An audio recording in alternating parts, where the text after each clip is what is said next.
Donc, je vais inviter maintenant Monsieur Rémi Colère, président AOT 2014, et Jean Dubousset à venir ici modérer cette séance. Et nous les remercions d'avoir composé un programme aussi intéressant. Voilà, je vous en prie.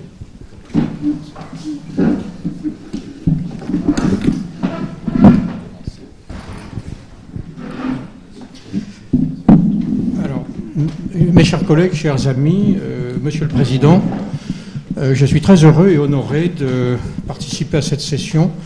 Vous m'avez fait l'honneur de me solliciter pour animer une session sur un thème d'orthopédie pédiatrique, ce qui ne vous surprendra pas compte tenu de ma spécialité. Permettez-moi, avant de me passer la parole pour la première communication, de vous faire un tout petit rappel sémantique. L'Académie d'orthopédie traumatologie, qu'est-ce que c'est ? La Sofcot, que vous connaissez tous, est une société bientôt centenaire, elle date de 1918, et vers les années 2006, sous l'égide de la présidence de Yves Nordin, elle a senti le vent venir et a souhaité dissocier deux valences, une valence professionnelle, qu'on appelle maintenant Conseil national professionnel, et une valence scientifique, recherche, qui couvre donc ce volet, mais pas seulement, et en particulier ce président de l'Académie, que j'ai l'honneur d'être, plutôt je suis past président, puisque je viens de passer le Corbillon il y a un mois, s'occupe également de l'organisation du congrès annuel qui se tient à Paris en novembre. L'Académie est donc un des piliers de la Sofcot, à côté du collège, du syndicat et de sociétés associées qu'on appelait autrefois sociétés filles. Alors parmi ces sociétés associées, il en est une qui s'appelle la SOFOP, la Société française d'orthopédie pédiatrique, et celle-ci a été créée il y a une trentaine d'années par Bernard Glorion, que vous connaissez tous, cet illustre président de l'Ordre des médecins, qui était également pédiatre.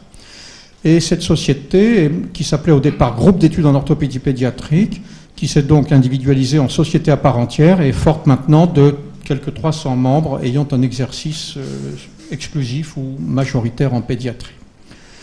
Vous ne serez donc pas étonné que j'ai constitué cet après-midi un menu de 6 communications pour lesquelles j'ai sollicité des collègues et amis éminents de cette SOFOP.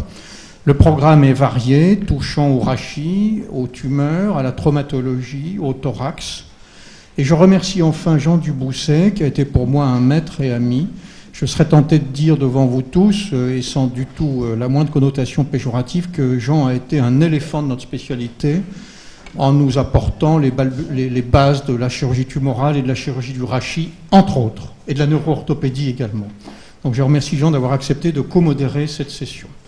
Si vous le permettez, Monsieur le Président, je vais donc maintenant me passer la parole pour la première communication.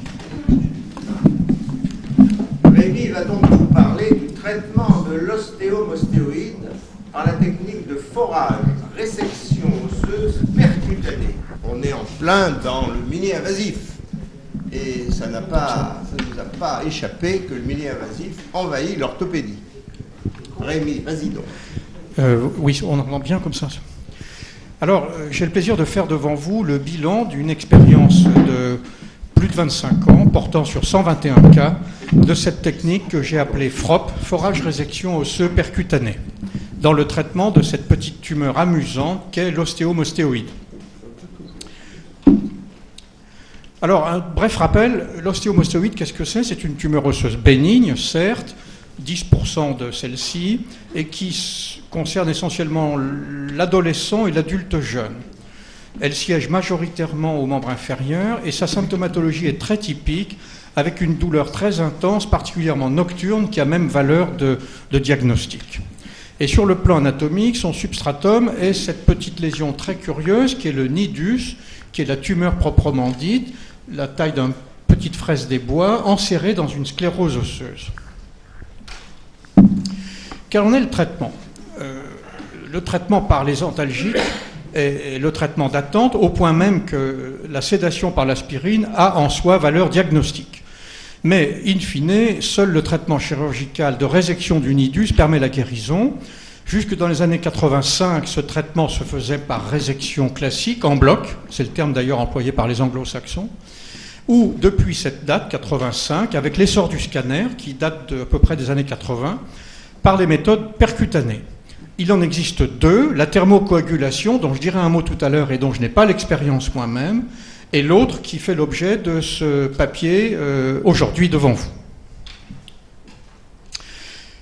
La série que je vous présente est importante et est homogène, traitée par le même opérateur, et rapporte des cas très variés, mais dont la majorité sont sur le membre inférieur, d'abord parce que c'est le siège préférentiel, comme je le disais il y a un instant.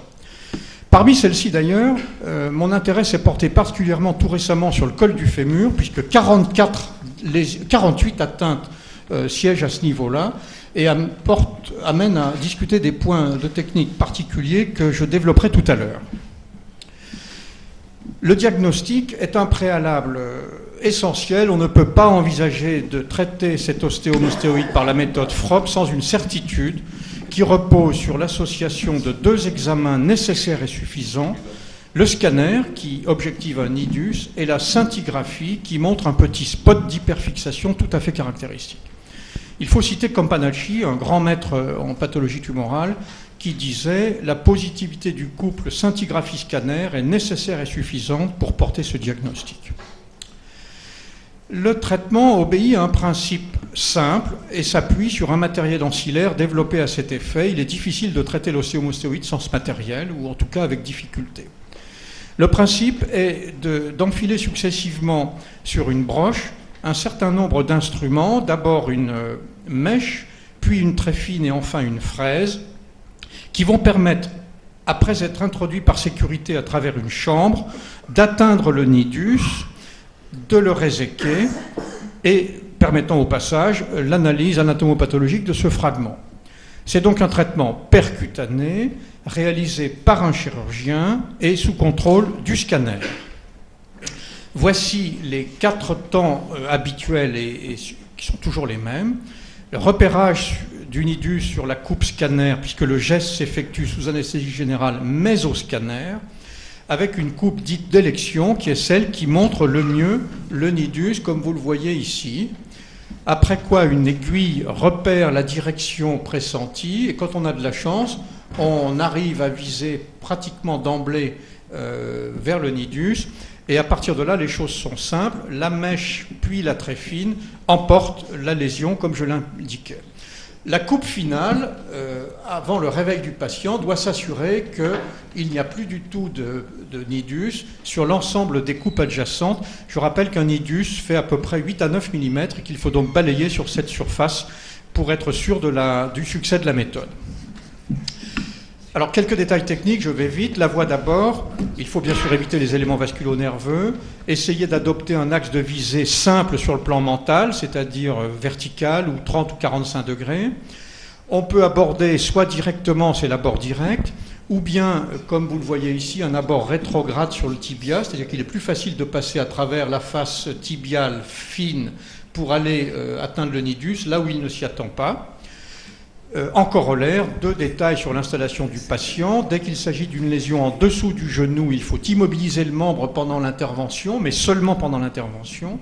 Et on peut également discuter la position du membre pour faciliter l'abord. Toute chose qui, j'insiste là-dessus, nécessite une véritable stratégie préopératoire à définir en bonne entente entre chirurgiens et radiologues qui ne sont pas des compétiteurs, mais qui sont complémentaires. Alors, le déroulement anesthésie générale. La durée du geste, quand tout va bien, c'est 60 minutes tout compris. L'hospitalisation peut se faire sans doute en hôpital de jour. Pour ma part, j'ai toujours gardé le patient une nuit, ce qui permet de s'assurer que la sédation est obtenue.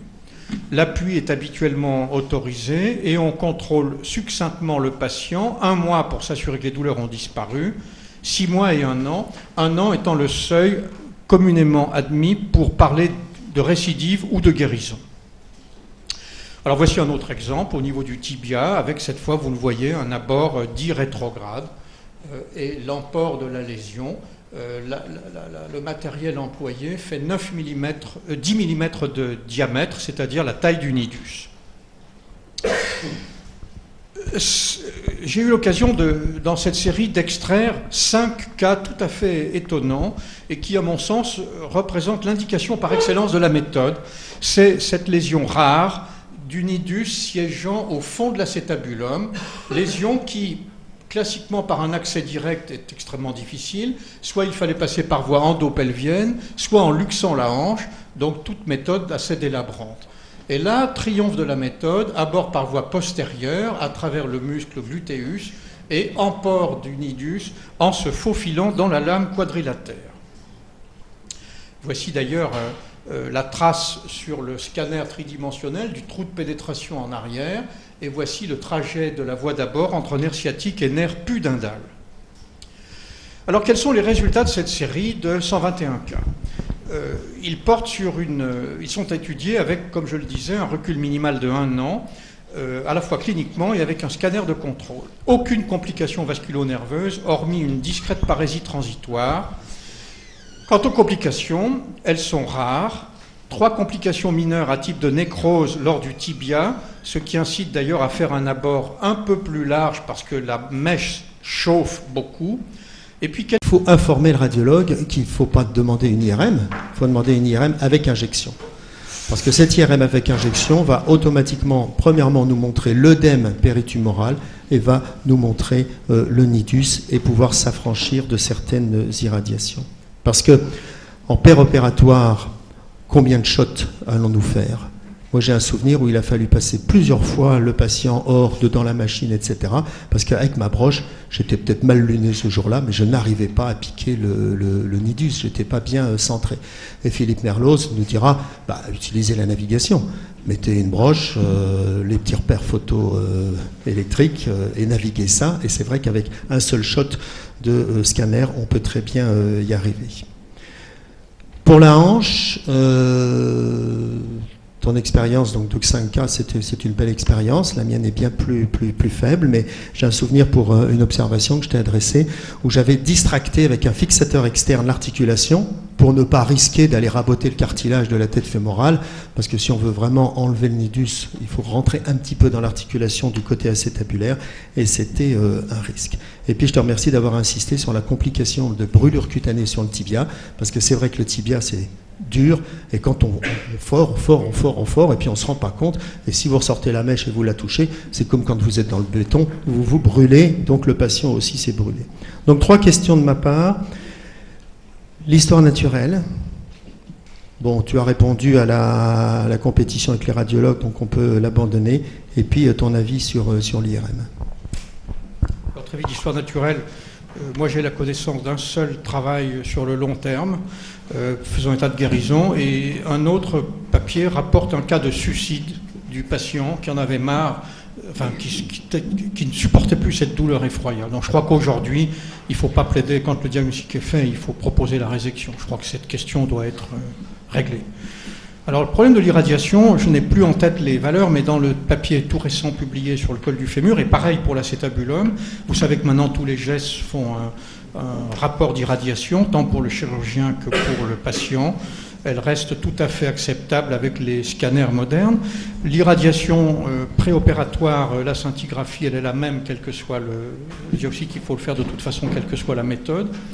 Alors, certes, il y a une petite irradiation qui n'est pas insurmontable, mais dans le contexte actuel, tu as raison de pointer là-dessus. L'IRM, moi, je n'ai pas de bons souvenirs, j'ai plutôt des souvenirs de faux positifs ou de faux négatifs, et je plaide pour dire, peut-être ai-je tort, que l'IRM n'est pas le bon examen dans cette méthode. Voilà.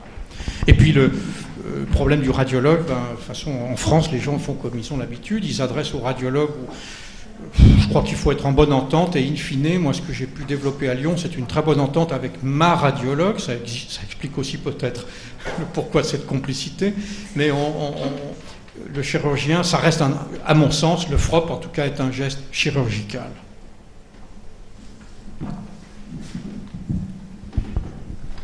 Une question de Gérard Morvan et une de... Gérard, vas-y.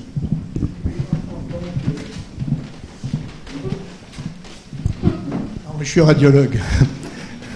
Je suis radiologue et en fait je crois que cette compétition n'a vraiment plus lieu d'être, c'est des vieilles lunes, tout ça, on a dépassé ce stade-là.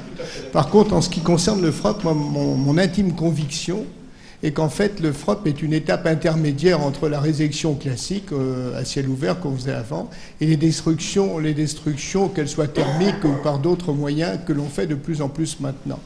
Dans la mesure où en fait il n'y a pas de diagnostic différentiel dans un ostéomostéoïde. À part l'abcès de Brody, et maintenant l'IRM, il y a des techniques, et notamment l'étude de la vascularisation du nidus, qui est pratiquement pathoclomonique. Donc en fait, qu'on ait le nidus ou pas, à la limite, on s'en fout, puisqu'on n'en a pas vraiment besoin. Et c'est vrai que les percutanés, que ce soit la radiofréquence ou le laser, font vraiment des voies d'abord absolument minuscules, notamment pour l'arrière-fond du cotyle. Je trouve que la radiofréquence est probablement plus facile. Voilà, c'était votre avis là-dessus. Tout à fait d'accord avec votre commentaire et je ne rejette pas du tout la méthode de thermocoagulation. Alors, vous avez raison, c'est une méthode intermédiaire. D'ailleurs, dans le FROP, il y a le mot résection percutanée. Alors, je n'ai pas trouvé de série dans la littérature suffisamment détaillée, par exemple, pour étudier en comparant les cols fémoraux. J'aimerais savoir quels sont les échecs de la thermocoagulation dans les cols du fémur, parce qu'il y a une erreur sur la dose, enfin, une confusion sur la dose nécessaire au chauffage.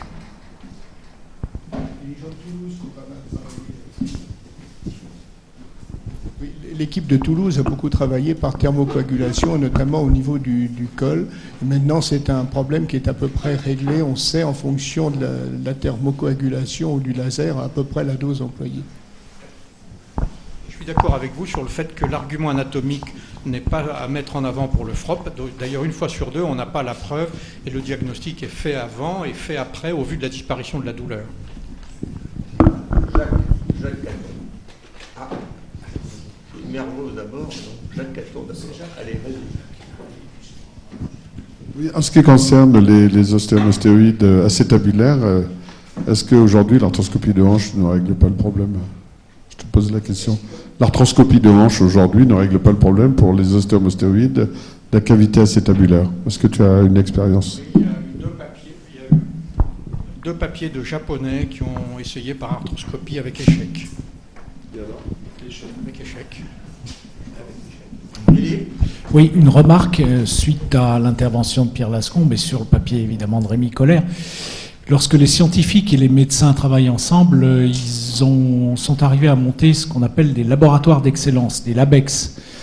Et il y en a un en particulier qui est le LabEx CAMI, Computer Aided Medical Intervention, qui a eu sa réunion annuelle il y a 15 jours. Et là, on a vu apparaître des outils qui sont de véritables scanners de blocs, qui ne sont pas plus volumineux qu'un amplificateur de brillance conventionnels et qui sont capables de formater des images en 3D, de les présenter comme des coupes scanners, c'est-à-dire axiales, coronales et sagittales, et de permettre, sans qu'il y ait de fusion d'images, et de permettre une navigation directe. Alors, c'est des outils qui sont encore en phase expérimentale. Les premiers vont avoir le marquage CE à la fin de l'année 2015. Et l'acquisition est faite comment? L'acquisition est faite par rotation autour du segment de membre malade sur 180 degrés. Pardon? RX? Oui, RX. C'est-à-dire que RX avec la fréquence d'à peu près une radio tous les degrés de rotation. Ça fait 180 clichés sur 180 degrés. Ça fait un petit peu beaucoup, mais il y a des études récentes qui montrent que les gestes en percutané effectués avec ces techniques et en expérimentation, en essai clinique, sont presque moins irradiants que des gestes effectués avec un ampli conventionnel et à ciel ouvert.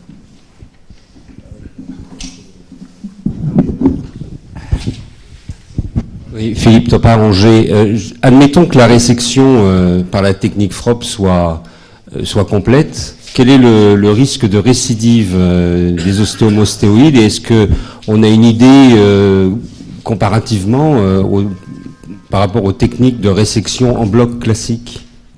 Alors, par FROP, je vous en ai fait état, sur les 121, il y a eu 6 récidives par échec et 2 récidives vraies qui auraient pu être observées dans n'importe quelle technique. Donc 6 sur 121, ça fait 5%. C'est très inférieur aux séries rapportées à ciel ouvert, qui sont de l'ordre de 10 à 15%, et c'est comparable aux thermocoagulations dans les travaux des grandes séries comme celle de Ganji et d'autres. Donc on est plutôt dans les bonnes couches. Moi j'ai une dernière question. Pour ce qui m'a frappé dans ta présentation, c'est que tu vas aborder le nidus, bon, je ne parle pas de la stabulum, mais par exemple pour le col du fémur, par voie antérieure, et tu fais une grande tranchée là-dedans. Pourquoi tu ne l'abordes pas avec une mini-invasive, un petit tube, un petit machin, maintenant qu'on peut aborder n'importe quelle région de cet endroit-là, par une voie directe? Tu tombes dessus, puisque tu as la reconduction 3D, tu sais où elle est, et tu fais un petit tube, au lieu de pas un seul machin petit avec ta broche, tu le vois, et tu peux le fraiser de la même façon, et tu ne vas pas abîmer la deuxième corticale.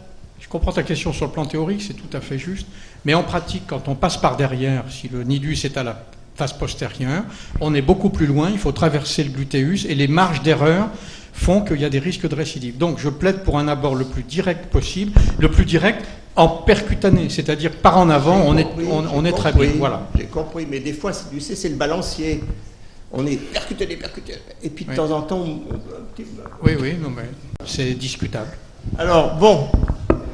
Alors, donc, maintenant, c'est Pierre qui va prendre la parole. Merci. Sur...